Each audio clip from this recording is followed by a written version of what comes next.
بسم الله الرحمن الرحيم. الحمد لله رب العالمين والصلاة والسلام على نبينا محمد وعلى آله وصحبه أجمعين. Dear viewers, Assalamu alaikum wa rahmatullahi wa barakatuh, and welcome to our program, Building Faith in Allah. Our program's topic has been, what is faith in Islam? The faith in Islam is known as Iman. And so our discussions have been talking about the 6 parts of the faith known as the Arkan al-Iman, or the pillars of Iman. In Islam, faith is known as Iman. It has 6 foundations, or usul, that it's built upon. It's built upon belief in Allah. And we've been spending a lot of time on that particular pillar because it's very, very important as a foundation for the rest of the pillars. Then, belief in His angels, belief in His revealed books, belief in His messengers, belief in the Day of Judgment, and the belief that Allah decrees all things. There are many verses of the Quran and narrations of the Messenger of Allah sallallahu alaihi wasallam that state these articles of faith. Allah says, أعوذ بالله من الشيطان الرجيم يا أيها الذين آمنوا آمنوا بالله ورسوله والكتاب الذي نزل على رسوله والكتاب الذي أنزل من قبل ومن يكفر بالله وملائكته وكتبه ورسله واليوم الآخر فقد ضل ضلالا بعيدا. Translated to mean, O you who believe in Allah and His messenger, Muhammad, may Allah raise his rank, and the book, the Quran, which was sent down to his messenger, and the scripture which he sent down to those before him. And whosoever disbelieves in Allah, His angels, His books, His messengers, and the last day, then indeed he has strayed far away. And this is found in Surah Nisa, the chapter known as the Nisa, the women, and it is verse 136. And Allah says, ليس البر أن تولوا وجوهكم قبل المشرق والمغرب ولكن البر من آمن بالله واليوم الآخر والملائكة وكتابه والنبيين. It's not albir, it's not piety or righteousness that you turn your faces toward east or west in prayers, but albir is the quality of the one who believes in Allah, the last day, the angels, the book, the prophets. And this is in Surah Al-Baqarah, the 2nd chapter of the Quran, verse 177. And furthermore, He, the Most High, says, آمن الرسول بما أنزل إليه من ربه والمؤمنون كل آمن بالله وملائكته وكتبه ورسله لا نفرق بين أحد من رسله وقالوا سمعنا وأطعنا غفرانك ربنا وإليك المصير. And this is found in Surah Al-Baqarah, verse 285. Translated to mean, the Messenger Muhammad sallallahu alaihi wasallam believes in what was sent down to him from his Lord, and so do believers. Each one believes in Allah, His angels, His books, and His messengers. And they say, we make no distinction between one another of His messengers, and they say, we hear and we obey. We seek your forgiveness, our Lord, and to you is the return of all. Surah Al-Baqarah, verse 285. And Allah Azza wa Jalla says, Inna kulla shay'in khalaqnahu biqadar. Verily, we have created all things with qadar, divine preordainments of all things before their creation, written in the book of decrees. And this is found in Surah Al-Qamar, Surah 54, verse 49. As for the Sunnah of the Messenger sallallahu alaihi wasallam, it has been narrated by Umar ibn Khattab in Hadith Jibril that he asked the Messenger of Allah sallallahu alaihi wasallam, أخبرني عن إيمان. قال أن تؤمن بالله وملائكته وكتبه ورسله واليوم الآخر وتؤمن بالقدر خيره وشره. Jibril asked the Messenger of Allah sallallahu alaihi wasallam, He said, inform me about Iman, faith. He, the Prophet, answered, it is that you believe in Allah, His angels, and His books, and His messengers, and in the last day, and in the qadar, that Allah preordains everything, both its good and its evil aspects. These 6 great foundations are what the faith of Islam is built upon. It's absolutely essential for everyone who is a Muslim to believe in these 6 articles of faith. None of them can be omitted by Muslims. Whoever negates one of them negates them all. They are tied together to make up the faith of a Muslim. Dear viewers, to understand how to build our faith in Allah properly, it's necessary to understand the means taken by Al-Mustafa, the Messenger of Allah, sallallahu alaihi wasallam, in protecting this ummah so that it would be strong, distinguished, and completely certain of the Tawheed of Allah. He did this by warding off every word and action that could be used as an instrument to destroy Tawheed. As Allah says, لَقَدْ جَاءَكُمْ رَسُولٌ مِّنْ أَنفُسِكُمْ عَزِيزٌ عَلَيْهِ مَا عَنِتُّمْ حَرِيصٌ عَلَيْكُمْ بِالْمُؤْمِنِينَ رَءُوفٌ رَحِيمٌ. Verily, there has come to you a messenger from among yourselves. It grieves him that you should receive any injury or difficulty. He, Muhammad, may Allah grant him peace, is anxious over you to be rightly guided, to repent, to beg Allah to pardon you and forgive you your sins, in order that you may enter paradise and be saved from the punishment of the hellfire. For the believers, He, sallallahu alaihi wasallam, is full of pity, He is kind and merciful.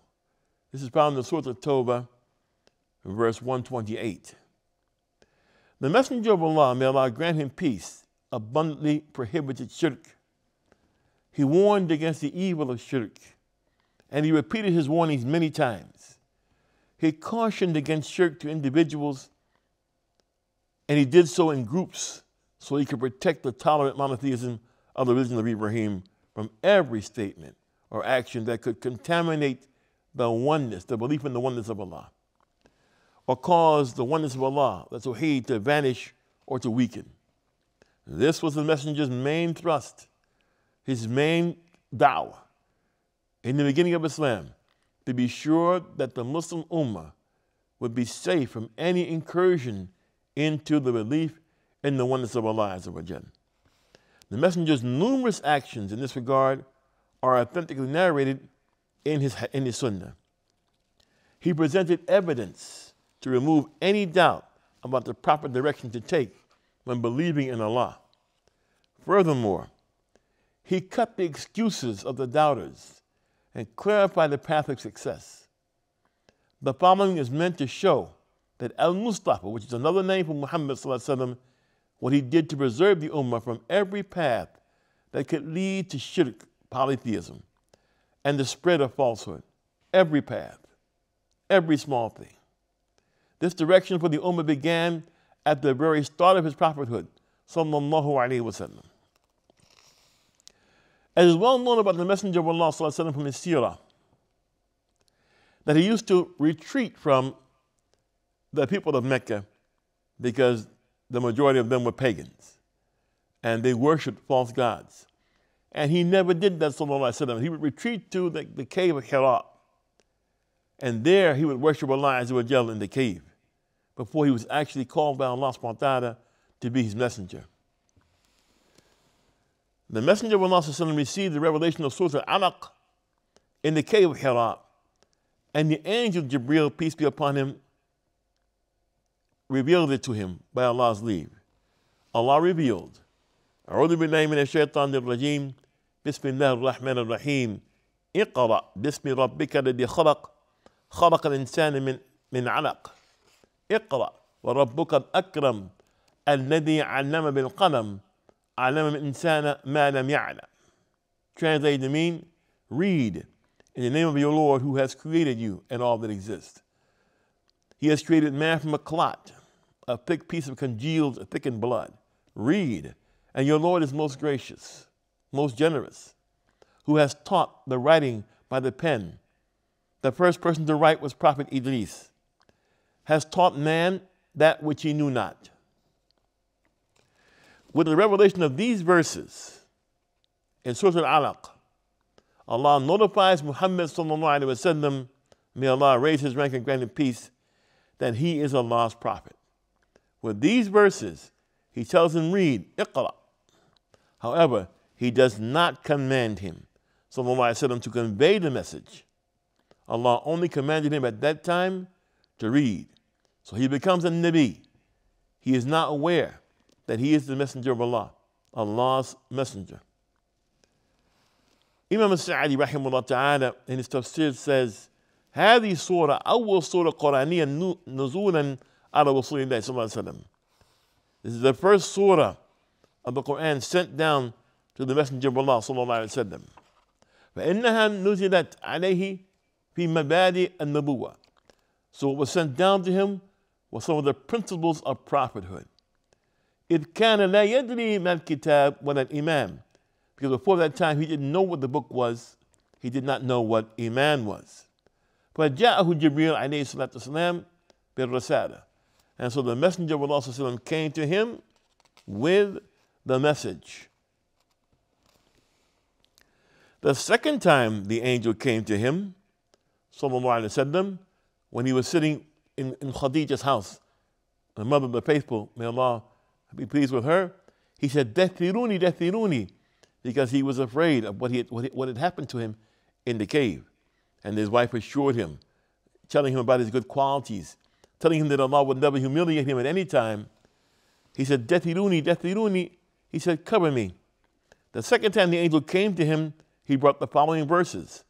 أعوذ بالله من الشيطان الرجيم بسم الله الرحمن الرحيم يا أيها المدثر قم فأنذر وربك فكبر وثيابك فطهر ورجز فاهجر. O Muhammad, O you, wrapped in garments, arise and warn, and your Lord Allah magnify him, and your garments purify them, and keep away from al-rujz, the idols. In these verses, in Surah Al-Mudaththir, is the command from Allah Azza wa Jal for the Prophet to rise and warn. وَرُجْزَ فَهْجُرْ, and to keep away from al-rujz, the idols. So this is the very first command that the Messenger of Allah receives from Allah. He is now a Rasul, because in these verses he's now told to stand and warn. وَرُجْزَ فَهْجُرْ, and stay away from the idols. يَحْتَمِلُ أَنَّ مَضَى بِالرُّجْزِ الأصنام والأوثان التي عبدت مع الله فأمره بتركها والبراءة منها ومما نسب إليها من قول وعمل. ويحتمل أن المراد بالرجز أعمال الشر كلها أقواله فيكون أمرا له بترك الذنوب صغيرها وكبيرها ظاهرها وباطنها ويدخل في ذلك الشرك وما دونه. Stay away from the idols, as it says in Surah Al-Mudaththir. This is the first command. Stand and warn and command that people stay away from the idols. Has a strong possibility of meaning leave idols alone that have images in them, al-asnam it's known as, and leave those alone that do not have images. They are known as wathan or awthan, that are worshipped along with Allah. The Messenger of Allah, may Allah grant him peace, was commanded by Allah to warn the people to abandon them and be completely free from them and every statement and action associated with these pagan idols. The strong possibility is that the meaning is stay away from all evil statements and actions, large and small, whether done openly or secretly. Therefore, this is a command to abandon sin, of which shirk is the greatest one. So right from the very beginning, in Surah Al-Mudaththir, the angel, alayhi salatu wasalam, gives the Messenger of Allah these verses from Allah, tells him to stand and warn. And the very first thing he's told to stand and warn against are the idols. Those things which are worshipped besides Allah Azza wa Jal.